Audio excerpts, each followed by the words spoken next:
নমস্কার বন্ধুরা, সরকারি তথ্য কেন্দ্র ইউটিউব চ্যানেলে আপনাদের স্বাগত। বন্ধুরা, আমি এই ভিডিওতে কৃষক বন্ধু প্রকল্পে কীভাবে আপনারা নিজেদের ব্যাংকের অ্যাকাউন্ট পরিবর্তন করবেন তা জানাবো। বন্ধুরা, আপনারা যখন কৃষক বন্ধু প্রকল্পে আবেদন করেছিলেন তখন যেই ব্যাংক অ্যাকাউন্ট নাম্বারটা আপনারা দিয়েছিলেন, যদি কোনো কারণে সেই ব্যাংক অ্যাকাউন্ট বন্ধ হয়ে থাকে অথবা আপনাদের কোনো পার্সোনাল কারণে সেই ব্যাংক অ্যাকাউন্ট আপনারা এখন ব্যবহার করতে পারছেন না, তবে সেই ব্যাংক অ্যাকাউন্ট আপনারা অবশ্যই পরিবর্তন করে নিতে পারবেন। এই ব্যাংক অ্যাকাউন্ট পরিবর্তন করতে গেলে আপনাদের সর্বপ্রথম কৃষি দপ্তরের উদ্দেশ্যে একটি অ্যাপ্লিকেশন করতে হবে। এর জন্য কোনো অনলাইন প্রসেস নেই। আপনাদের এই অ্যাপ্লিকেশন দেখেই কৃষি বিভাগের কর্মচারীরা আপনাদের এই ব্যাংকের অ্যাকাউন্ট পরিবর্তন করবেন, যেটা আপনার কৃষক বন্ধু টাকা পরবর্তীতে সেই ব্যাংক অ্যাকাউন্টে পাবেন। আসুন আমরা দেখে নিই কীভাবে আপনারা এই অ্যাপ্লিকেশন করবেন। বন্ধুরা, আপনাদের সুবিধার্থে আমি একটি অ্যাপ্লিকেশন লিখে রেখেছি। ডেসক্রিপশন বক্সে অর্থাৎ ভিডিওর নিচে আমি সেই অ্যাপ্লিকেশনের লিঙ্কটিও দিয়ে দিব, যাতে সেই অ্যাপ্লিকেশন আপনারা ডাউনলোড করে সেই অ্যাপ্লিকেশনে আপনাদের যথাযথ ইনফরমেশন পূর্ণ করে কৃষি দপ্তরে প্রোভাইড করলে সেই অ্যাপ্লিকেশন আপনাদের দ্বারাই আপনাদের কৃষক বন্ধুর অ্যাকাউন্ট যেটা চেঞ্জ করতে চান সেটা পরিবর্তন হয়ে যাবে। আসুন আমরা দেখে নিই এই অ্যাপ্লিকেশনটি। অ্যাপ্লিকেশনে প্রথমেই আপনারা দেখতে পাচ্ছেন লেখা আছে সহ কৃষি অধিকর্তা, অর্থাৎ অ্যাসিস্ট্যান্ট ডিরেক্টর অফ এগ্রিকালচার, যাকে বাংলায় সহ কৃষি অধিকর্তা বলা হয়। আপনাদের যেটা এডিএ অফিস, শর্টকাটে আমরা এডিএ বলি, অ্যাসিস্ট্যান্ট ডিরেক্টর অফ এগ্রিকালচার, বাংলায় সহ কৃষি অধিকর্তা। তার নিচে দেখা আছে ড্যাশ ব্লক, অর্থাৎ এখানে আপনারা এই ড্যাশ যে জায়গাটা আছে সেখানে আপনারা নিজের ব্লকের নাম লিখবেন।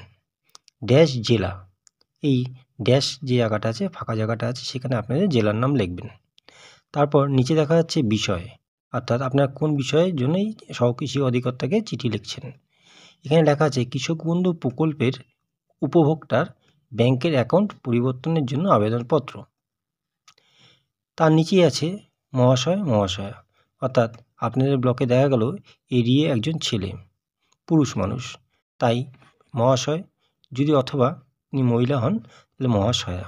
ঠিক আছে, এই ক্ষেত্রে কোনো অসুবিধা নেই, দুটো থাকলেই কোনো অসুবিধা নেই। ঠিক আছে বন্ধুরা, তার নিচে দেখা যাচ্ছে আমি ড্যাশ, অর্থাৎ আমি, ধরুন আপনার নাম বাপি রায়, তো আপনি লিখবেন এখানে বাপি রায়। ঠিক আছে, বা আপনার নাম যেটা সেটা আপনি এখানে লিখবেন। পিতা, এখানে আপনার পিতার নাম লিখবেন। গ্রাম, আপনি যেই গ্রামে থাকেন সেই গ্রামের নাম লিখবেন। পোস্ট অফিস, আপনার যে পোস্ট অফিস আছে বা যেখানে আপনার যেই গ্রামে আপনার বা যেই ব্লকের পোস্ট অফিস আছে সেই পোস্ট অফিসে আপনি লিখবেন। এবং ড্যাশ ব্লকের একজন স্থায়ী বাসিন্দা, অর্থাৎ আপনার ব্লকের নাম এখানে লিখবেন, আপনি যেই ব্লকের বাসিন্দা। আমার ভোটার কার্ড নাম্বার হলো, এখানে আপনি ভোটার কার্ড নাম্বারটা লিখবেন। এবং আধার কার্ড নাম্বার হলো, আধার কার্ড নাম্বারটা এখানে লিখবেন। এবং কৃষক বন্ধু আইডি নম্বর হলো ড্যাশ। কৃষক বন্ধু আইডিটা আপনারা পেয়ে যাবেন কৃষি বিভাগ থেকেও পেয়ে যেতে পারেন, অথবা এখন অনলাইনেও যে কৃষক বন্ধু পোর্টালের মাধ্যমে আপনারা দেখতে পারবেন। তার নিচেই আছে বর্তমানে আমার কৃষক বন্ধু প্রকল্পের ড্যাশ ব্যাংক অ্যাকাউন্ট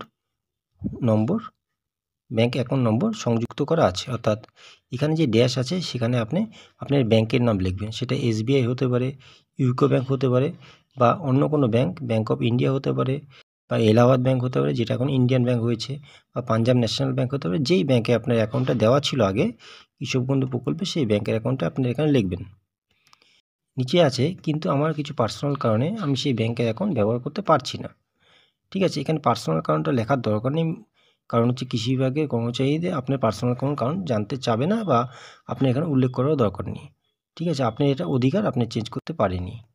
তাই আপনার কাছে বিনীত অনুরোধ, আমার ড্যাশ ব্যাংকের অ্যাকাউন্ট, অর্থাৎ আপনি যেই ব্যাংকের অ্যাকাউন্ট নতুন করে সংযুক্ত করতে চাচ্ছেন সেই ব্যাংকের নাম্বারটা লিখবেন, অ্যাকাউন্ট নাম্বার না, ব্যাংকের নাম লিখবেন।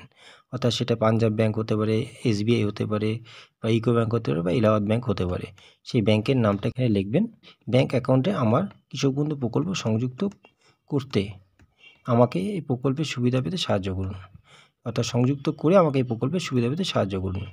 আমার নতুন ব্যাংকের অ্যাকাউন্টের তথ্য নিচে দেওয়া হলো, অর্থাৎ আপনি যে ব্যাংকের অ্যাকাউন্টে এখন সংযুক্ত করতে যাচ্ছেন নতুন করে, সেই ব্যাংকের অ্যাকাউন্টের তথ্য নিচে দেওয়া হলো, অর্থাৎ এখানে আপনি দেখছেন যে ব্যাংকের অ্যাকাউন্ট ডিটেলস, এখানে ব্যাংক অ্যাকাউন্ট নাম্বার, আপনার যেই ব্যাংক অ্যাকাউন্ট নতুন আছে সেই ব্যাংক অ্যাকাউন্টটা এখানে আপনি লিখবেন এবং আইএফসি কোড, যেই ব্যাংক অ্যাকাউন্ট নতুন সংযুক্ত হতে যাচ্ছেন তার আইএফসি কোডটাও আপনি এখানে লিখবেন। এরপরে নিচে দেখা যাচ্ছে এখানে তারিখ, অর্থাৎ আপনি যেই তারিখে বা যেই ডেটে আপনি অ্যাপ্লাই করছেন, এই অ্যাপ্লিকেশন করছেন, সেই অ্যাপ্লিকেশন তারিখটা এখানে লিখবেন। স্থান হিসাবে আপনি যেই ব্লকে থাকেন সেই ব্লকের নাম লিখলেই এখানে হয়ে যাবে। এবং দেখুন বন্ধুরা, এখানে আছে ইতি আপনার অনুগ্রাহী, এই নিচে আপনাদের স্বাক্ষর করতে হবে। ঠিক আছে বন্ধুরা? এছাড়া বন্ধুরা আপনাকে আমি বলে রাখি, শুধু এই অ্যাপ্লিকেশন করলেই হবে না, সাথে আপনাকে কিছু নথিও এই কৃষি দপ্তরে প্রোভাইড করতে হবে বা দিতে হবে। তাই এখানে লেখা আছে এনক্লোজড, অর্থাৎ সংযুক্তিকরণ করা হলো ভোটার কার্ড, আপনার নিজের ভোটার কার্ড আইডিটা জেরক্স, ভোটার কার্ডটা যে আছে সেটা জেরক্স করে দেবেন, আধার কার্ডটা জেরক্স করে দেবেন এবং ব্যাংকের পাসবুক, অর্থাৎ ব্যাংকের পাসবুক যে আছে, যে নতুন যে অ্যাকাউন্ট সংযুক্ত করতে চাচ্ছেন সেই ব্যাংকের পাসবইটা এখানে 1 কপি জেরক্স এই অ্যাপ্লিকেশনের সঙ্গে স্টেপলার করে কৃষি বিভাগে দেবেন। সচরাচর কৃষি বিভাগের কর্মচারীরা সঙ্গে সঙ্গে সেটা করে থাকে। যদি তাদের সেই সময় কোনো কাজের প্রেশার না থাকে তাহলে এটা হতে পারে তারা সঙ্গে সঙ্গে করে দেবে, আর যদি প্রেশার থাকে হয়তো 2-4 দিন সময় লাগতে পারবে। ঠিক আছে বন্ধুরা? আশা করি এই ভিডিওটা আপনাদের সাহায্য করবে। যদি সাহায্য করে থাকে বন্ধুরা, আপনারা সাথে থাকবেন এবং জানাবেন কোন কোন বিষয়ে আপনারা ভিডিও দেখতে চান, বা আপনাদের কোনো প্রবলেম রিলেটেড, কৃষক বন্ধু হোক বা যে কোনো প্রকল্পেরই হোক, কোনো প্রবলেম, সেই প্রবলেমকে আমায় কমেন্ট বক্সে কমেন্ট করলে সেই প্রবলেমের সহায়তা করতে আমি সাহায্য করব আপনাদের। ঠিক আছে বন্ধুরা, ধন্যবাদ।